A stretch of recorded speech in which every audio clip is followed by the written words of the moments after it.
Assalamualaikum warahmatullahi wabarakatuh. Diskusi kita seperti yang tadi saya sampaikan di belakang, bahwa kita tidak mungkin berdiskusi secara kekeluargaan. Di sini laki-laki semua, nggak ada anak-anaknya, ya nggak disebut kekeluargaan.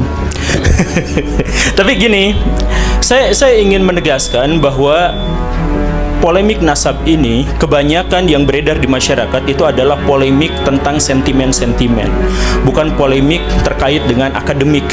Jadi kalau misalkan kita mau jujur, dari jutaan orang di Indonesia yang sekarang berdebat, berdiskusi, saling menghujat satu sama lain terkait dengan nasab, berapa orang di antara mereka yang mampu mengakses kitab-kitabnya Kiai Imad dan mengakses kitab-kitabnya Robitoh Alawiyah? Sedikit sekali. Jadi yang benar-benar berdiskusi terkait dengan masalah-masalah akademik dan ilmiah itu jumlahnya sangat sedikit. Yang paling banyak itu adalah masalah-masalah yang berupa sentimen-sentimen. Ada sentimen kesukuan, sentimen keagamaan, sentimen golongan, dan lain sebagainya. Dan ini saya mohon maaf kepada pihak Robitoh Alawiyah ketika kemarin-kemarin bikin narasi, atau beberapa di antara pihak dari Robitoh Alawiyah atau kalangan Habib itu mengeluarkan sebuah narasi bahwa ini adu domba, bahwa sentimen-sentimen ini adalah ada pihak tertentu yang melakukan adu domba dan sebagainya. Ya tentu saja ada di antara mereka mungkin yang memanfaatkan situasi, tetapi masalah yang paling utamanya itu adalah, ayo kita introspeksi sama-sama bahwa polemik ini tidak dimulai dari Kiai Imad. Gak ada yang akan mempedulikan pada tesis semacam itu, karena masyarakat kita hanya 0,001 saja yang biasa membaca. Dan jumlahnya menjadi semakin sedikit ketika yang bahan bacaannya itu adalah terkait dengan polemik nasab. Itu sedikit sekali. Yang Kiai Imad jangan dipahami sebagai orang yang pertama kali memunculkan polemik, dan jangan dianggap sebagai orang yang mengadu domba antara orang-orang NU misalkan, antara orang-orang Islam, bukan. Tapi beliau itu adalah orang yang menjadi pionir dari studi akademis. Jadi polemik ini munculnya dari mana? Saya mohon maaf, dari orang-orang habaib. Coba misalkan saya berdiri, kamera tetap masuk ya. Saya ingin menyatakan seperti ini. Sebelum tahun 2000-an, habaib di Indonesia itu sudah ada. Orang-orang yang mengaku sebagai keturunan Nabi itu sudah ada. Dan profesi mereka sangat bervariasi. Status sosial mereka juga bervariasi. Ada dari tukang jualan parfum sampai menteri luar negeri. Indonesia punya yang levelnya habaib. Dan tidak ada kerusuhan, tidak ada polemik di antara itu semua. Yang tiba-tiba muncul adalah, saya mohon maaf ya, di awal reformasi muncul Pak Habib Rizik dengan FPI-nya. Pak Habib Rizik itu latarnya sebenarnya dari NU, tapi entah bagaimana ceritanya, di situ sudah mulai ada kisruh dengan NU yang lain. Ada FPI versus Banser. Kemudian ada kerusuhan, ada serangan di sini dan di sana dan sebagainya. Nah, ini memunculkan apa? Di antara kaum muslimin itu memunculkan satu pikiran bahwa saya tuh gak setuju dengan Habib Rizik, saya tuh gak setuju dengan gerakan-gerakannya yang radikal, saya tuh gak setuju ketika kaum muslimin terlibat dalam percekcokan yang begini dan begitu. Banyak di antara kaum muslimin yang tidak setuju itu, tapi kemudian apa? Mereka tidak berani melawan, tidak berani menentang, karena itu kan Habib. Ini kan keturunan Nabi. Jadi pada waktu itu ada dilema, ada polemik sebelum polemik itu menyeruak ke media, polemik di dalam hati kaum muslimin bahwa kami sebenarnya ingin menentang, ingin mengkoreksi pernyataan-pernyataan dari Pak Habib Rizik. Tapi kami gak berani karena itu adalah keturunan Nabi. Jadi di sini ada penghormatan yang sangat besar terhadap kaum muslimin, terhadap nabinya, terhadap junjungannya. Tetapi di sisi lain ada orang yang mengklaim ini adalah keturunan Nabi dan kontroversial. Kita nggak bahas dulu soal apakah Pak Habib Rizik itu benar atau salah. Kita nggak bahas itu. Kita bahas bahwa Pak Habib Rizik memunculkan polemik pada waktu itu terkait dengan masalah toleransi, terkait dengan masalah FPI, terkait masalah hal yang semacam itu. Dan setengah dari kaum muslimin, anggaplah ya, data kasarnya adalah setengah dari kaum muslimin kemudian tidak setuju dengan ini, tapi mereka tidak melakukan apa-apa. Ketidakberanian, takut kualat, ini keturunan Nabi. Dan kemudian ketika Pak Habib Rizik agak turun dengan cerita-cerita dan drama-drama di media masa itu, muncul sesuatu yang lebih besar. Pak Habib Bahar bin Smith melakukan persekusi dan kekerasan, intimidasi terhadap orang lain, lisan maupun perbuatan, dan itu direkam, dipublikasikan kepada media-media mainstream di Indonesia. Dampaknya apa? Balik lagi, ini mana ada keturunan Nabi Nabi seperti ini, kami merasa malu, merasa jengkel, merasa takut, merasa terintimidasi. Saya harus katakan begini Baraya, kenapa yang datang ke diskusi ini cuman saya? Dan saya katakan lebih dari setengah kolom komentar yang jumlahnya ribuan di satu video saya itu meminta saya untuk tidak hadir dalam acara ini. Kenapa? Saya mohon maaf, dalam konteks ini pihak Robitoh Alawiyah gagal untuk menyampaikan keamanannya kepada orang lain. Pihak orang-orang dari kalangan habaib gagal untuk menunjukkan bahwa kami itu baik, rahmatan lil alamin, soleh, tulus, ikhlas, baik hati, siap mentraktir. Gagal untuk menyampaikan itu ke publik karena yang ditampilkan itu apa? Kekerasan atas nama habaib, bahwa kami itu boleh melakukan persekusi. Bahkan Pak Habib Bahar bin Smith di pengadilan, ketika beliau sedang diadili, kemudian ada saksi dan kemudian beliau mengatakan, kamu tahu nggak siapa saya? Saya adalah keturunan Nabi.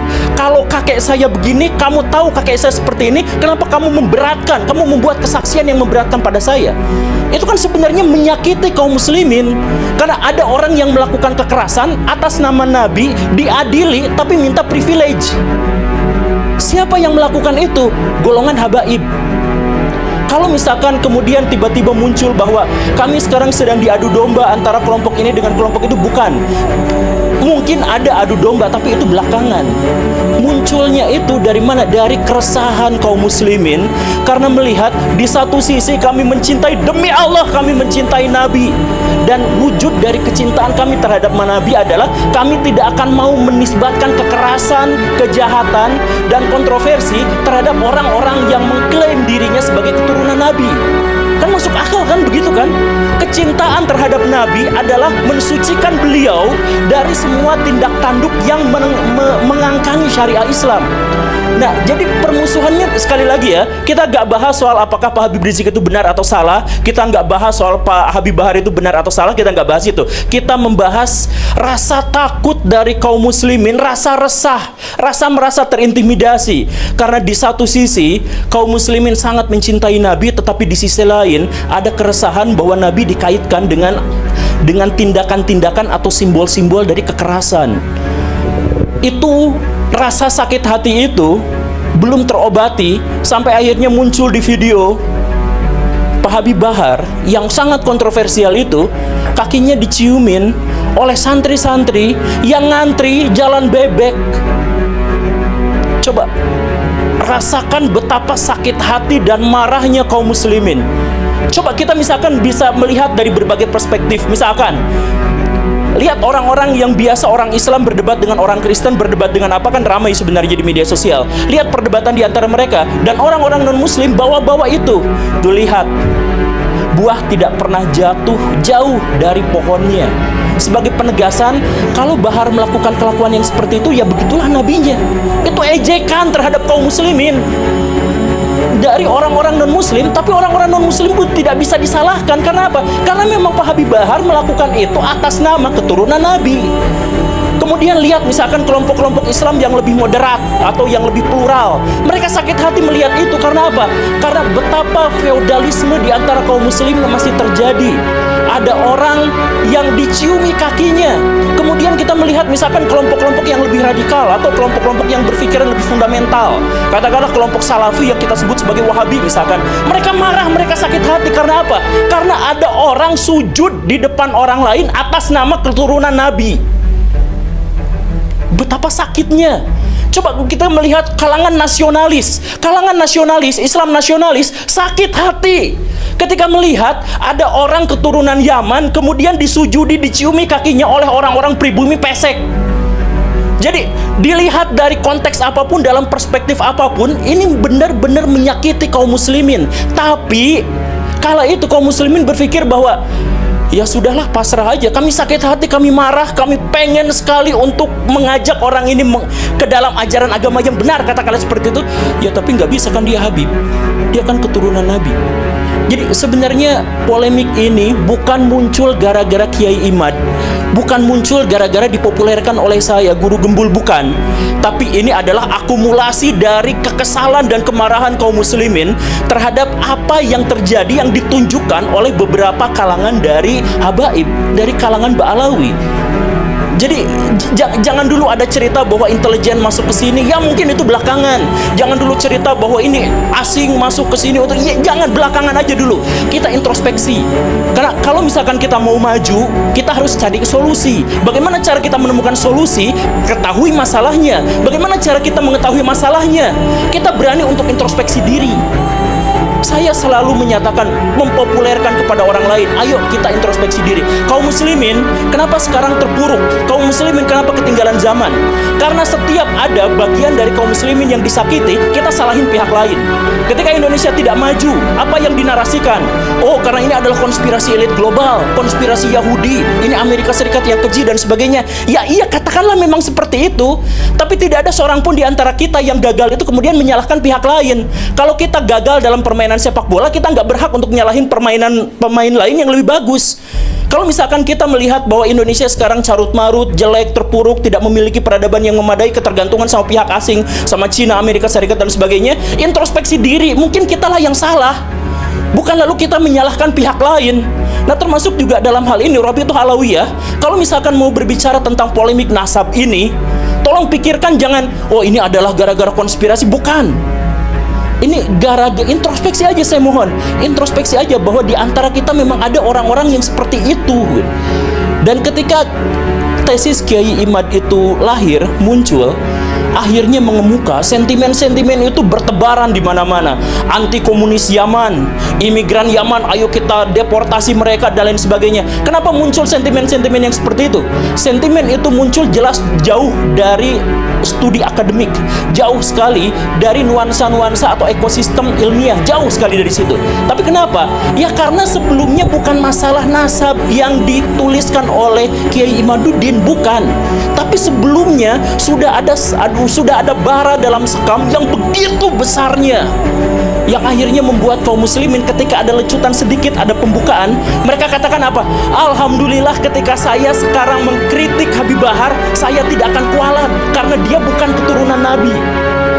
Jadi munculnya itu bukan alhamdulillah saya tetap bisa mengagungkan Nabi, saya tetap bisa menganggap Nabi sebagai figur yang ideal, yang kuat, yang bersih, yang baik hati, yang soleh, yang suri tauladan bagi seluruh manusia. Alhamdulillah, karena ternyata orang-orang yang mengingkari akhlaknya itu bukan keturunan Nabi. Alhamdulillah. Jadi sentimen ini muncul bukan gara-gara Kiai Imad. Kiai Imad hanya membuka keran bahwa ketika mengkritik Pak Habib Rizik, ketika kita mengkritik Pak Habib Bahar, itu tidak apa-apa karena tidak ada hubungannya dengan Nabi. Itu saja. Dan lihat apa yang terjadi setelah itu. Yang terjadi, video-video bertebaran, ditambah lagi video-video yang lain. Misalkan muncullah video yang kemudian saya juga tampilkan kemarin.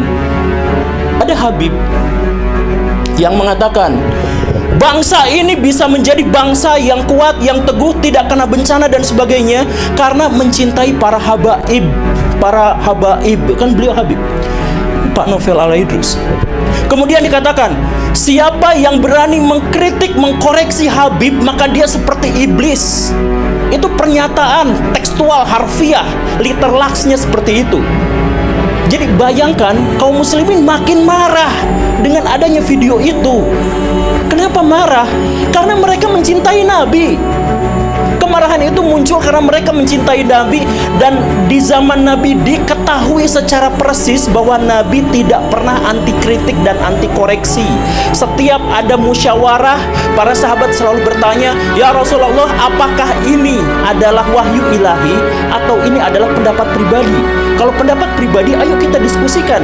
Dan banyak sekali riwayat-riwayat yang menjelaskan bahkan Nabi mengalah dari orang-orang yang mengkoreksinya. Waktu perang Uhud, kenapa kalah? Karena Nabi punya strategi, dibantah. Mendingan gini aja. Yang dijalankan bukan strategi Nabi, tapi adalah strategi para sahabat. Kalah beneran. Dan Nabi pada waktu itu tidak pernah menyalahkan. Demi Allah, tidak menyalahkan para sahabat yang mengusulkan strategi itu. Artinya apa? Ya, Nabi ikut musyawarah itu, Nabi kalah dalam perdebatan dan diskusi itu. Kemudian setelah itu, ya sudah dibiarkan, dianggap sebagai bagian dari keputusan bersama. Ketika kalah, Nabi tidak pernah menyalahkan mereka semua. Ini nabi. Lalu tiba-tiba muncul orang yang mengklaim sebagai keturunan nabi, tiba-tiba mengatakan kalau ada orang yang mengkoreksi habaib, maka mereka itu adalah iblis atau serupa dengan iblis. Pak Novel Alaidrus, itu videonya sudah viral. Saya yakin banyak di antara orang-orang di sini juga sudah melihatnya. Nah, kalau misalkan dari Ba'alawi tidak menyaksikan itu, tidak apa-apa. Kalau misalkan di antara Ba'alawi, di antara orang-orang itu lepas tangan dengan itu, ya nggak apa-apa. Tapi pahamilah bahwa kisruh ini, polemik ini bukan dimulai dari adanya gerakan-gerakan intelijen untuk memecah belah kaum muslimin. Sekali lagi, kalaupun itu memang ada, jangan kita jadikan sebagai alasan untuk mencari kesalahan. Jadi, kalau misalkan saya melakukan perzinahan, saya bersumpah saya tidak akan nyalahin setan.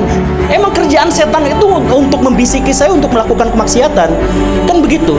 Jadi kalau misalkan kita dipecah belah, jangan salahkan pihak yang memecah belah. Orang kerjaan mereka seperti itu. Salahkan diri kita kenapa kita bisa dipecah belah. Dan lagi-lagi ini jauh dari sentimen akademik. Makanya kalau misalkan kita ngadain debat publik misalkan yang seperti ini, saya pastikan, saya berani bilang, kalau misalkan kita mengadakan debat publik sampai 100 kali di berbagai universitas terkemuka, polemik ini nggak akan berakhir. Satu-satunya cara untuk mengakhiri adalah yuk introspeksi sama-sama, hentikan narasi-narasi di media sosial terkait dengan privilege dan penghinaan terhadap orang-orang yang dianggap suci dan orang-orang yang dianggap bersih di Indonesia di luar Ba'alawi. Coba, misalkan Baraya di sini, saya minta maaf, tapi coba langsung rasakan bagaimana sikapnya ketika ada orang yang mengatakan seperti ini. Sorbannya kiai-kiai itu derajatnya ada di bawah kaki dari Habib. Bahkan ketika Habib itu penzina, tukang narkoba, tukang mabok. Ada narasi seperti itu disebutkan, dipopulerkan oleh kalangan mereka sendiri. Jadi ketika polemik ini mengemuka, mereka langsung ngomong, jangan tetap jangan kritik habaib, karena sorbannya, pecinya kiai-kiai itu derajatnya lebih rendah daripada kakinya Habib-Habib Ba'alawi itu yang tukang narkoba, yang tukang zina, tukang maksiat. Coba, orang kampung belajar Iqra. Orang kampung waktu kecil itu belajar tentang akidah, belajar tentang sejarah dari ustadz, dari kiai yang sangat mereka cintai. Lalu ada cerita bahwa kiai mereka derajatnya di bawah kaki habaib tukang narkoba. Rasakan bagaimana sakit hatinya mereka ketika mendengarkan narasi yang seperti ini. Bahwa kemudian Habib terbodoh itu 70 kali lipat lebih mulia daripada Habib terbodoh itu 70 kali lipat lebih mulia daripada kiai-kiai. Coba kalau misalkan kita ikut pengajian, kita ketemu sama orang yang kita salim tangan karena menganggap ilmunya luar biasa, memberikan kontribusi kepada kehidupan kita, memberikan pencerahan kepada kita, lalu dikatakan bahwa mereka itu nggak seberapanya dibandingkan dengan Habib paling bodoh.